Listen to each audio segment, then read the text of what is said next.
So we've talked about nonverbal communication, but let's get into the nitty-gritty of the actual bargaining process. Okay. How do we actually get what we want? Well, one of the most important things is to anchor high. Anchor high, what does that even mean? So basically, it means that you start the negotiation by asking for more than you actually expect to get. Oh, so you're kind of setting a high bar. It's exactly. Isn't that risky?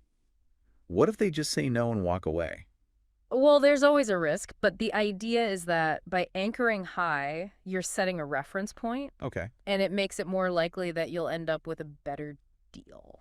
So even if you have to come down a bit, you're still in a good position. Exactly. Okay, so you're saying don't be afraid to ask for what you want, Right.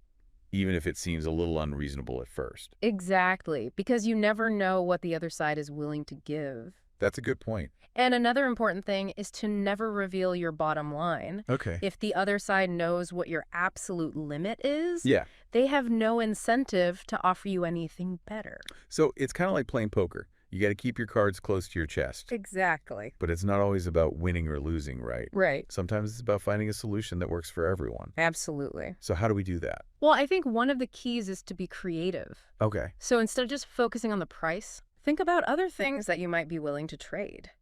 Like what? Well, it could be anything, really.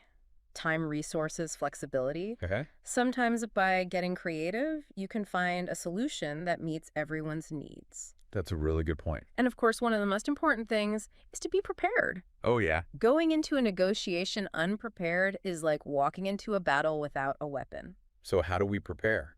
Well, the first step is to do your research. All right. Know who you're dealing with, what their interests are, and what their weaknesses are. So it's like doing your homework before a test. Exactly. You wouldn't just show up to an exam without studying. Right. So we got to study for our negotiations. Exactly. Okay, what else? Well, you also need to know what you want.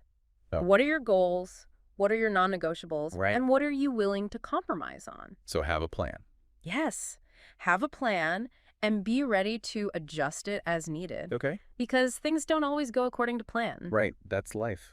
So what happens if we've done all of our prep work Yeah. and we're in the negotiation Yeah. and it's just not going our way?